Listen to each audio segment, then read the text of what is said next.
Good morning, good afternoon, good evening, depending on when you're seeing this, and welcome back to our discussion of faith in a digital age. So this is part two of our discussion.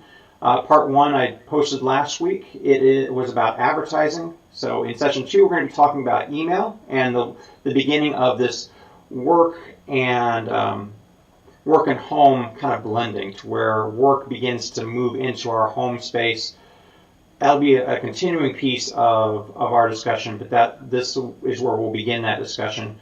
Then session 3 will be about the internet, session 4 about cell phones, session 5 will be about social media, session 6 will be about dating in the digital age, and then session 7 will really be about some of the dangers that we're encountering in the digital age. So as I've said before, I'm trying to do this from a perspective of curiosity, from a perspective to where I don't believe that technology is evil or wrong. I also don't think it's the answer to all things.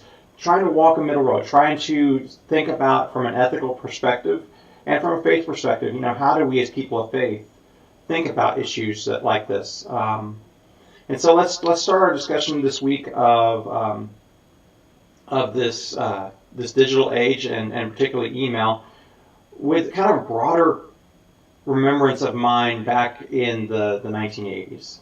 I was growing up, and when you start having all this technology come out, and what the promise of that technology was. So the promise of the technology was that we would work fewer hours, and we'd have more time to spend with people and on the things that we love. It was just this feeling that all these different things would give us more time back, and it was almost like the cartoons of that age. So if you remember the Jetsons, for example, they worked a couple hours a day, they pushed a couple buttons, they did what they needed to do, but then they had all this time together with family. And I think that was the vision and the hope, but it's not been the reality. The reality is we work more hours than we have worked in the past. We do more work with fewer people, and we do a higher quality and quantity of work because of the technology and the tools we have. But on the other side, we may work longer hours, but we're doing less physical work. So, in a pre-digital economy, a lot of work was more backbreaking, for example.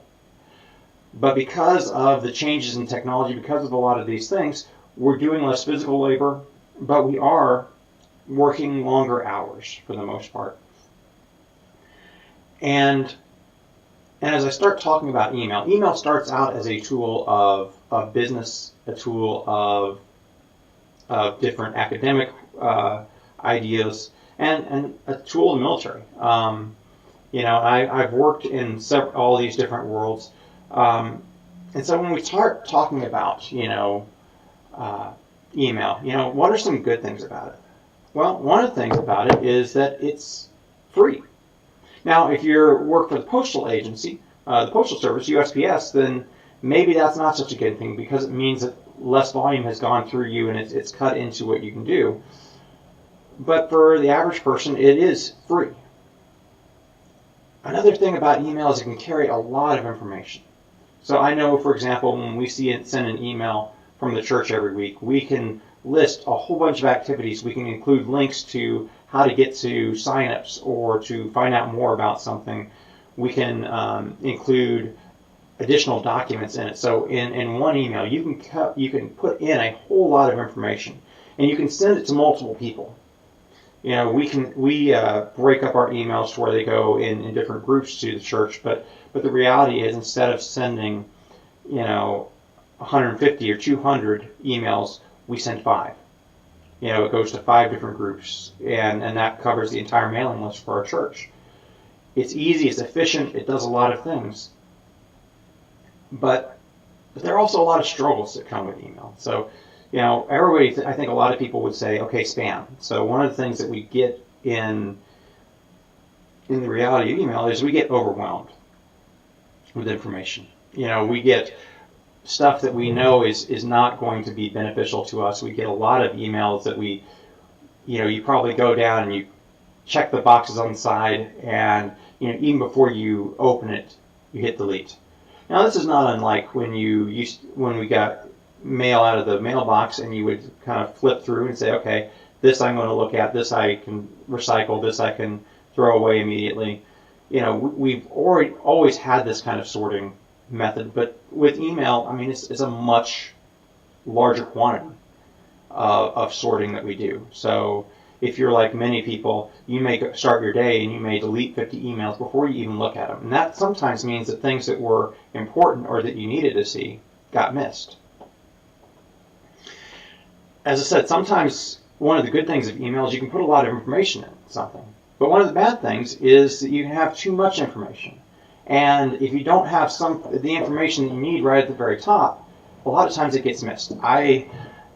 We sort through email, and even before we open things, we may decide, okay, delete these emails. But even once you open an email, so for example, I get an email from the Senate office, the headquarters for the churches of my denomination in this area, and it'll have probably 10 to 20 items on it. And I'm going to be honest, if I don't see something in the top 3 that keeps me engaged, I stop scrolling and I say, okay, I've seen the information I need to see. I've seen what was important to them, and I hit delete. It's a factor of time. You only have so much time to go through and to sort through information. So you triage. You say, okay, well, here's what I think is important. And there have been times where something wasn't put in a high priority, but it probably should have been. So one of the with any kind of digital technology where you don't have a face and voice incorporated with it, you imply emotions. And so have you ever had an email and let me give a for example.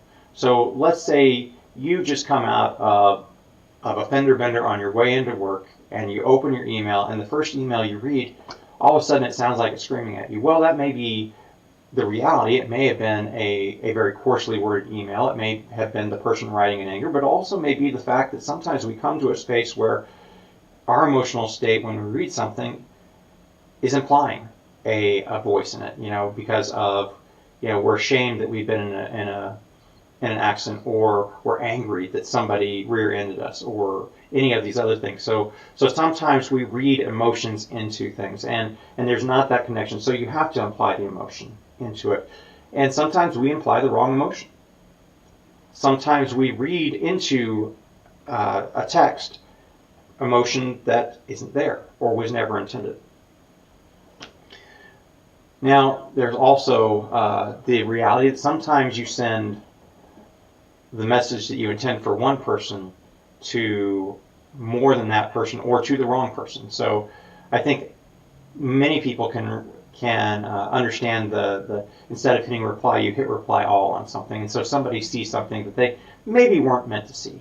Maybe something that was supposed to be between two people, or that you needed to do something to release tension. I'm going to tell a story that Brene Brown tells. She tells a story of, she'd been asked to speak at a conference, and someone had, and she declined. And so that person had sent her an email that was very coarse, very harsh, and so she was going to send an email to her husband so that she could just vent, so you get all this thing out of her, all of her anger and everything out, and then be able to go on and move on to things. Instead of hitting forward, she hit reply.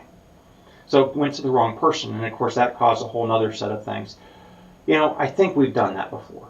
I think many people have done that before, where instead of forwarding, you reply, or instead of replying, you reply to all. Or you meant to reply to all and you just replied to one person.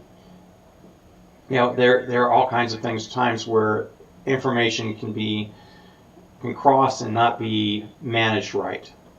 Doesn't mean that these things are bad, but I think they're things you just have to be aware of. I think one of the other things with email is it's really that first place where we became available to people, whether from the office or from groups that we're a part of, 24 hours a day. And especially with, and we'll talk more about this with cell phones and things like that, but with push notification and things like that, all of a sudden, just because we're not at work doesn't mean that work necessarily leaves us behind.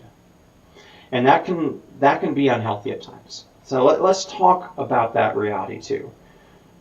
So I remember when I first encountered email was as it was really evolving. I encountered it when I was in school. I encountered it in the military. And when email was first evolving, it was on dedicated networks. So it wasn't one of these things on the World Wide Web. The internet hadn't evolved yet. And so you had to log in on specific, and they were dumb terminals. They were terminals that, they weren't a personal computer by themselves. They were connected into a network. And so this mail could be shared between people on that network, but it wasn't something that you could necessarily go home and access. And then we began to have the ability to dial in and access things. But to start out, just you had to be on this network. And so it was a way to share information between colleagues, between people in a work environment or a school environment. And so, for example, I would start getting assignments on email. And so I'd have to log in on these specific places and specific terminals to get my assignment and then reply that way. But as we became more and more connected, it became something that wasn't left at work. And so, again, you have this thing of push interpretation. So most people now, if you have an email, for example, Outlook or something like that running on your computer, you'll get a pop-up every time an email comes in, unless you disable it. If you have a cell phone, you'll get a pop-up every time you get an email come in, unless you've disabled the push notification on your phone. And while that can be good, it also forced us into a way of living, or at least it encouraged us into a way of living that was much more multitasking. And one of the things that people who study productivity realize is that, multitasking is not an efficient way of doing the work that you need to do. So every time that you are working on something and then all of a sudden an email comes up, your mind has to disengage from what you're doing, check on what you've just seen, make a determination, do I respond to this now or do I respond to it later? And then you re-engage into what you're doing. And, that's seconds and sometimes minutes lost as you're trying to recapture where you were and continue that. The other part is the brain much prefers to kind of focus in on something and work on something. And so when it's continually distracted, it just doesn't process things as well or as fully. I know that's a hard thing. I mean, that's one of the things that we have gotten used to. We begin to believe that, we can just do this. We can multitask. We can do all these things. We can handle it. And, for the most part, we can. But it doesn't mean it's the best use of our time or it is even a healthy use of our time. I think one of the other things that email began to do, there is in our culture, in our way of being, an addiction to busyness. And there's nothing wrong with being busy, so long as it's providing meaning for things. But I think one of the things that in our culture, busyness has become a numbing device. We are busy so that we don't have to be bored or disengaged or so that we look or feel important. And again, when you're starting to do things for that way, it's just like using a alcohol or a drug or something like that. You're numbing. You're trying to take away these feelings. And so sometimes we're busy so that we don't have to ask some hard questions or be present in a space with somebody else. I think one of the other things that can sometimes happen with email is, and with anything in this realm, as we go forward with these discussions, is you can let the least healthy person, the person with the least number of boundaries, set the expectations for how things are going to go. So the person who thinks that, I need attention all the time, I need to be present in your life all the time, or you need to be able to respond to me 24 hours a day because that makes me feel important. If they are the ones who are setting that agenda, if you're not setting boundaries around that, then that also can make you unhealthy. So I think as we look at this and as we look at all these issues, it's not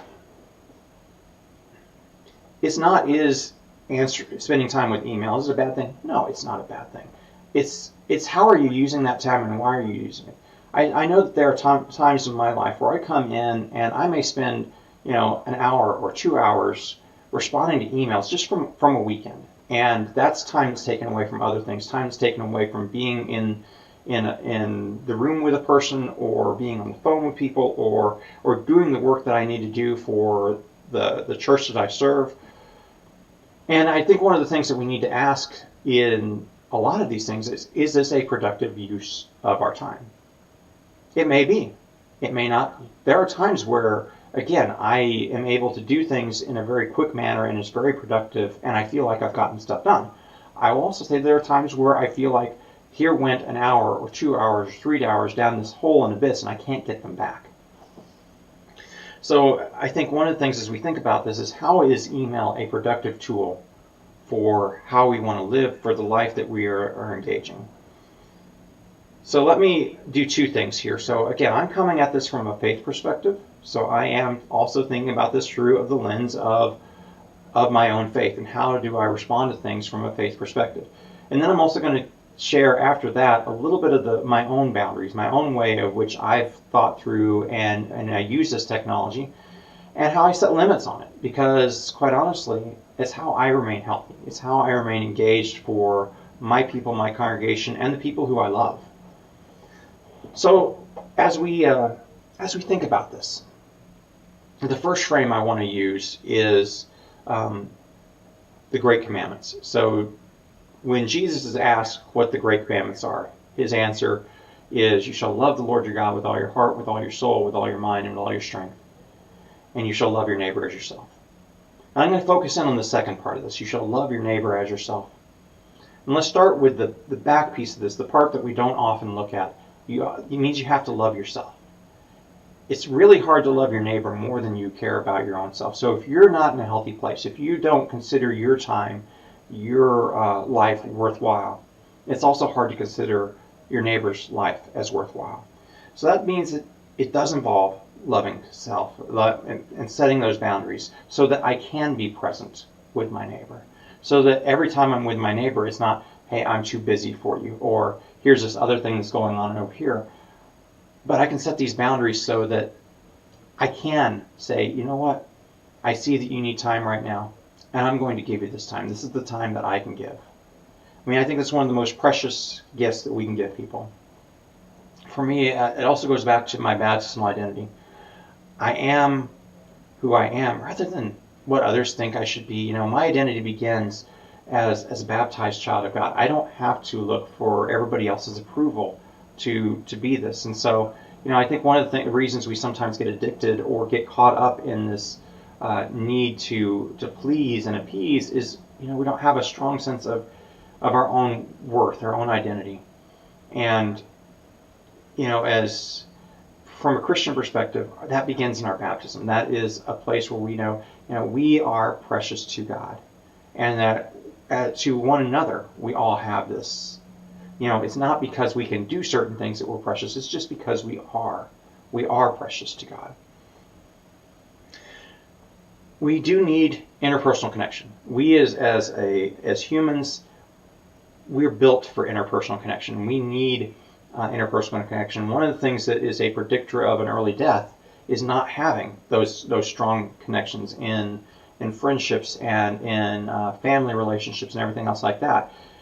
And so as we think about this, you know, how are our digital tools, including email, how are they impacting our digital connections? So, for example, you know, one of the things that can happen is, you know, I may have my kids with me, and if they're talking to me and then I get something on my phone and I feel like, oh, I need to respond to this immediately, and if it's an emergency, absolutely, that may be the case. But every time I do that, I tell them, hey, this is where I'm going to spend and dedicate my interpersonal connection time, and it's not going to be you. And often that is a message that is sent. And, you know, I know that a lot of people will talk about, hey, well, here are the ways in which we want people to engage with us. But it's not so much what we say, it's what we do.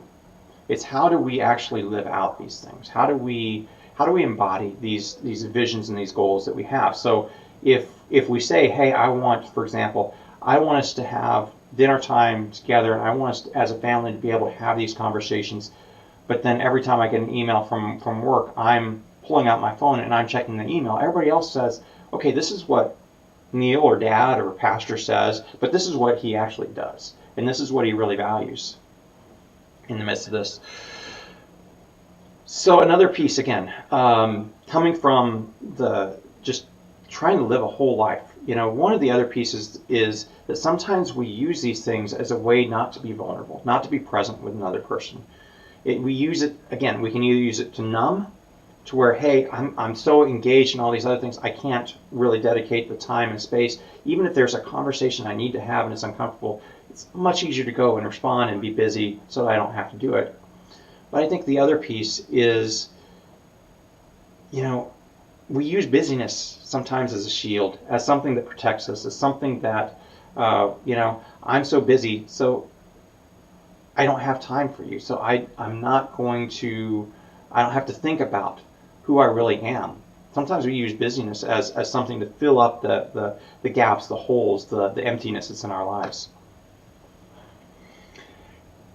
And when we do that, again, that's just like using alcohol or using drugs or something like that, something else to fill up that time. Or, again, some of the other technologies we'll talk about, social media or Netflix or any number of other things. I mean, none of these things are bad, but it's how we use them that can be a detriment to our relationships, to our own health, and to our spirituality as well.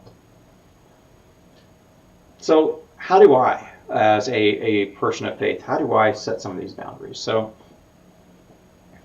one of the things I do, and understand, when I talk about these things, these are descriptive, they're not prescriptive. So I'm talking about how I do something doesn't mean that's how you have to do it, or even how you should do it. You have to figure out what your own practice is going to be in this.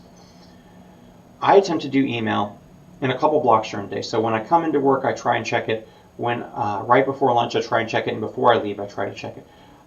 I do get push notifications on things, so things do pop up on my phone. But I will make a very immediate, cursory look at, hey, is this something that I need to respond in? There may be something that if I don't respond to it, it's going to cause me anxiety. Then I probably need to respond to it. But most of the time, something can wait. And for me, an email means I will try to respond in 24 hours, unless it's my day off. And then I won't respond until I actually come back into work and I'm really spending dedicated time doing work things rather than home. I try not to take that time away from not only my activities in my home, but my relationships at home and the people who I want to spend time with away from the congregation that I serve. So I do filter. I do filter emails very quickly based on who it's from, content, the title. So if something I think is an ad, there's a good chance it's automatically going to be deleted unless it's an ad for something I think I already want. If I think something is going to be a waste of time, I may look at it. If it's from a member of the congregation, unless it's a forwarded thing, I probably will look at it. But I do filter these things. I do try to say very quickly, hey, these are the things I really need to spend time on, and these are the things I just don't have time for, because I really want to get on to that which is important in the midst of my day. As I mentioned, I don't open email on my day off unless I think it's something that needs an immediate response or can be a very quick response. And I don't happen to be doing something else at the time. I will not respond to things if I'm in transit somewhere, or if I'm going out to a show or a movie, or if I'm going to work out, or if I'm working out in the yard. I just won't. I do set aside a lot of times that I'm with people. And if I'm in the room with somebody, I don't care if I'm receiving a phone call, a text, or an email. I won't respond until I'm out of the room with that person. I try very hard that when I'm with somebody, that's where my priority is. That face-to-face, that time in conversation, and that time in making connections is very important to me. And I think it's very important to a lot of people. And I think it's so easy for us to become pulled away from those things, but I think it means a lot to people to be present and to model being present in a way that is, unfortunately unusual in our culture. Does it mean that, when I'm sitting with somebody and my phone is ringing and buzzing and vibrating and everything else going crazy in my pocket, that it's not distracting? It is. But I try very hard to tune that out, because I do think that connection, that face-to-face time is very, very critical to what I do. Now, the other thing I do is between 9 a.m. and basically 8 a.m. I figure if I get a message, a text, I'm not going to respond to it during that time. If I get a phone call during that time, I'm assuming it's an emergency. And if it's not an emergency, I'm going to say very politely, but also very firmly to the person who has contacted me, I appreciate your call, I appreciate your time.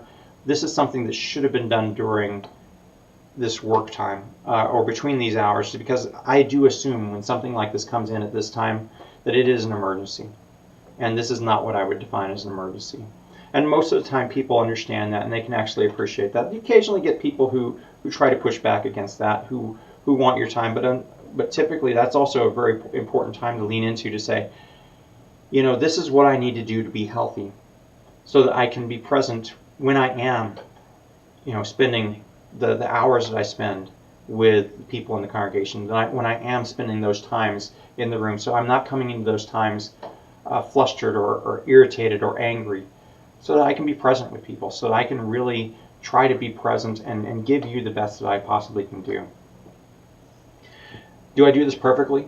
No, I don't. Are there times where I break my own rules? Absolutely. Are there times where things will get in past kind of the boundaries that I've set, or I don't hold close to those boundaries? Yeah, absolutely. And there are times where I need to give myself grace about that, and there's times where I need to remind myself to be firm about that.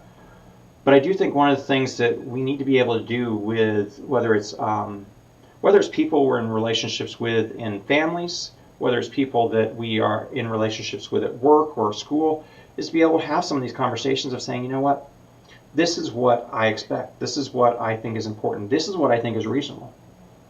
Is it reasonable in a work situation for me to be available from 5 o'clock in the morning to 10 o'clock at night every day, even on weekends? I think most people would say that's not the situation they want to work in. It may be a situation they do work in. You know, and I do know people who say, hey, I feel like I have to, you know, I'll put my kids to bed and then I'll get a cup of coffee and I'll go through all my emails and answer all of them so that I'm done with them that evening and put it to bed, and then I can get up next morning, check everything, and even before I go into work, I'm coming in with a clean slate. You know, ultimately, I think that's a place where, at least for me, I would have to set some boundaries on that. Maybe for somebody else it's healthy, but I think that's a place to begin to think about, okay, well, what is the message that we're sending to our loved ones, to our family, that, hey, we feel like that whatever else is going on here is so important, that it's more important than sleep, it's more important than some other things. We as people are created for rest. You know, the whole idea of Sabbath is very important for us. One other thing I just want to highlight and lift up, and then I'll end this, is, you know, as I go through all of these things, I'm trying very hard to encourage some curiosity and you know, perhaps even some hard conversations as we think about these things. But you know, I don't think of email as a bad thing. I think of how email can be used can be a negative in our life. It can also be a positive. I think a lot of times it becomes a negative, and the way in which I live my life, I'm trying to model not only for people in my congregation, but for my children as well. You know, there's a phrase that one of my mentors taught me a long time ago, and it's very true. So he says, you know, when it comes to your kids, don't worry that they're not paying attention to what you say. Worry intently that they're watching everything you do. So if you say, hey, it's important for us to spend time together, but when it gets, you know, when you're stressed, you automatically give them an iPad or a cell phone and go engage this, or you put on a movie and go engage this for a couple hours just because I'm stressed. Now, I'm not saying we don't need breaks. We do. But if we say this is the coping mechanism, it's going over here, rather than, you know, having some of these times where, hey, Dad's having a really tough time right now. I need to do this to take a break, and then I'll be present with you. And I think that's a harder thing for us to do a lot of times. I think it's a lot easier to just say, here you go, or I'm stressed, but here, and work is kind of getting to me, and yet here I go. I'm going to I've said, hey, we need to have this time where we talk about things, but at the very time where we're supposed to be talking about things, here I am, I'm going through my emails, I'm taking care of work stuff, and I'm not present with you. And I think that's one of the things that we are looking for connection. Children are looking for connection, adults are looking for connection. And so how do we have conversations about, well, what is it that we're looking for? What is it that we're seeking when it comes to connection? And so as you have some of these hard conversations around work, around home, around boundaries, around how we use technology, I continue to pray for you. I continue to think about you. I continue to reflect, how can we think about these things? How can we begin to love ourselves a little bit more? How can we continue to make space and time to be present with those who we love and those who we have relationships with? And how can technology enhance what we're doing rather than being something that pulls us away? We'll never probably get to that point where we're working 2 hours a day and we have all this spare time and free time to spend with everybody else. But how can we live a life that is worth living? And how can our technology help us do that rather than hurt us? So thank you for listening. I look forward to seeing you next time when we talk about the internet, and have a great rest of your week.